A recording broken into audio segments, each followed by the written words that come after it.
আসসালামু আলাইকুম, সবাইকে শুভেচ্ছা ও স্বাগত। আজকে আমরা আলোচনা করব তৃতীয় শ্রেণীর বাংলাদেশ ও বিশ্ব পরিচয় বইয়ের চতুর্থ অধ্যায় আমাদের ইতিহাস এর প্রথম পাঠ ভাষা আন্দোলন। আমরা প্রথমে এখানে কয়েকটি ছবি দেখতে পাচ্ছি। প্রথম ছবিতে আমরা দেখতে পাচ্ছি যে ১৯৪৮ সালের ভাষা আন্দোলনের সূত্রপাতের ছবি এবং দ্বিতীয় ছবিতে আমরা দেখতে পাচ্ছি ১৯৫২ সালের ভাষা আন্দোলনের ছবি এবং তৃতীয় ছবিতে আমরা দেখতে পাচ্ছি ১৯৫২ সালে প্রথম যে শহীদ মিনার নির্মিত হয়, সেই শহীদ মিনারের ছবি এবং আ আ চতুর্থ ছবিতে আমরা দেখতে পাচ্ছি বর্তমান যে শহীদ মিনার ১৯৬৩ সালে নির্মিত হয়, সেই শহীদ মিনারের ছবি। এবং পরবর্তী পৃষ্ঠায় ক তে বলা হয়েছে যে, উপরের ছবিগুলো পর্যবেক্ষণ করি ও নিচের ছকে লিখি। এখানে বলা হচ্ছে ছবিগুলো কিসের? এখানে প্রথম ছবিটা আমরা দেখেছি যে ১৯৪৮ সালে ভাষা আন্দোলনের সূত্রপাতের ছবি। দ্বিতীয় ছবিতে আমরা দেখেছি যে ১৯৫২ সালের ভাষা আন্দোলনের ছবি।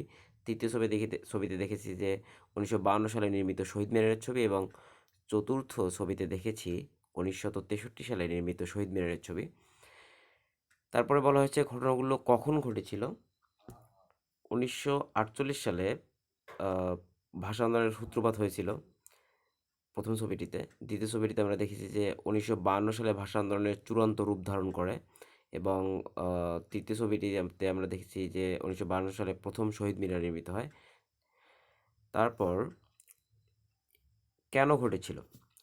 তো পাকিস্তানের অধিকাংশ মানুষের মাতৃভাষা বাংলা হওয়া সত্ত্বেও পাকিস্তানি শাসক গোষ্ঠী বাংলাকে বাদ দিয়ে উর্দুকে রাষ্ট্রভাষা করার সিদ্ধান্ত নেয়। তাই পূর্ব পাকিস্তানের জনগণ বাংলাকে রাষ্ট্রভাষা করার দাবিতে আন্দোলন করে। মূলত এই ঘটনার চিত্রই ওখানে দেখানো হয়েছে। তারপর আ এখানে বলা হয়েছে যে ১৯৪৭ সালে ভারত ও পাকিস্তান নামে দুটি স্বাধীন রাষ্ট্রের জন্ম হয়। পাকিস্তান দুটি অংশে বিভক্ত ছিল। একটি পূর্ব পাকিস্তান ও অপরটি পশ্চিম পাকিস্তান। তো ১৯৪৭ সালের পূর্বে এই ভারত, পাকিস্তান সবগুলো একটি দেশ ছিল যার নাম ছিল ভারতবর্ষ। ১৯৪৭ সালে ভারত ও পাকিস্তান নামে দুটি রাষ্ট্রের জন্ম হয় এবং পাকিস্তানের ২ টি অংশ ছিল। একটি হচ্ছে পূর্ব পাকিস্তান, অপরটি হচ্ছে পশ্চিম পাকিস্তান। আমরা ছিলাম বর্তমান বাংলাদেশ ছিল পূর্ব পাকিস্তান। পাকিস্তানের জনসংখ্যার বেশিরভাগ লোকই ছিল বাঙালি। বাঙালিদের মাতৃভাষা ছিল বাংলা। বাঙালিরা পূর্ব পাকিস্তানে বাস করত। কিন্তু পাকিস্তানের শাসকেরা পশ্চিম পাকিস্তানের উর্দুকে রাষ্ট্রভাষা করার সিদ্ধান্ত নেয়। ১৯৪৮ সালে পূর্ব পাকিস্তানের জনগণ বাংলাকে রাষ্ট্রভাষা করার দাবি করে। এ সময় বাংলা ভাষার দাবিতে অনেকেই গ্রেফতার হন। কিছুদিন পরেই পাকিস্তানের গভর্নর জেনারেল মোহাম্মদ আলী জিন্নাহ ঢাকায় আসেন। তিনি ঢাকা বিশ্ববিদ্যালয়ের এক সভায় উর্দুকে পাকিস্তানের একমাত্র রাষ্ট্রভাষা করার ঘোষণা দেন।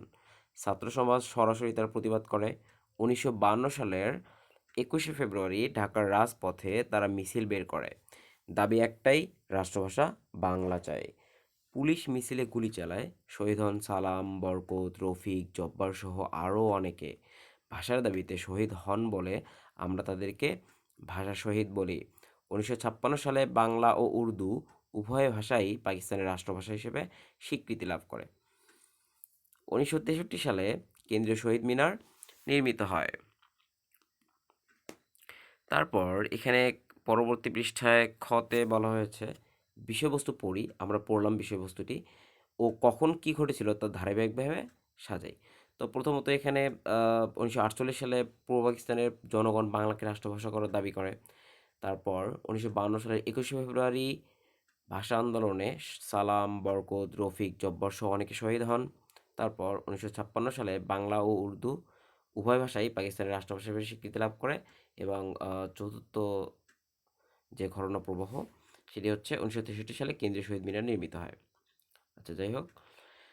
তারপর ভাষা শহীদ আব্দুস সালাম, এখানে কয়েকজন ভাষা শহীদ সম্পর্কে এখানে বলা হয়েছে যে ভাষা শহীদ আব্দুস সালাম ১৯২৫ সালে ফেনী জেলার লক্ষণপুর গ্রামে, যার বর্তমান নাম হচ্ছে সালামনগর, এখানে তিনি জন্মগ্রহণ করেন। তার বাবা মুন্সি আব্দুল ফাজেল এবং মা দৌলতের নেছা। ভাষা শহীদ আবুল বরকত ১৯২৭ সালে ভারতের মুর্শিদাবাদ জেলার বাবলা গ্রামে জন্মগ্রহণ করেন। তার বাবার নাম শামসুজ্জোহা এবং মা হাসিনা বিবি।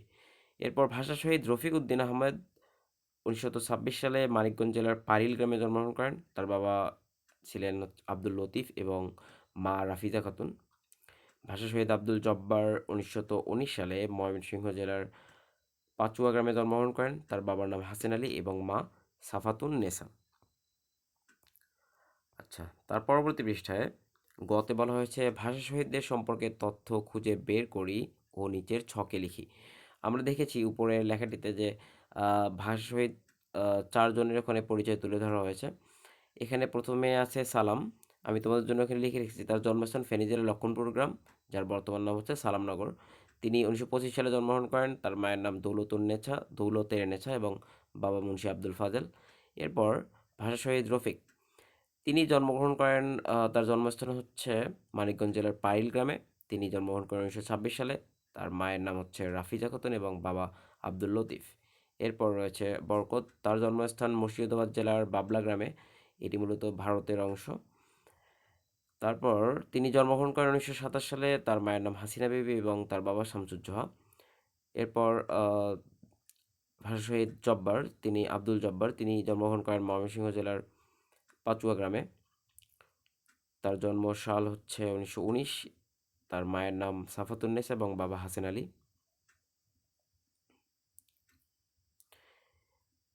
এবং এই পাঠটি এই পর্যন্তই।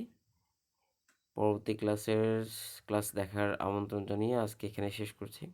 আল্লাহ হাফেজ।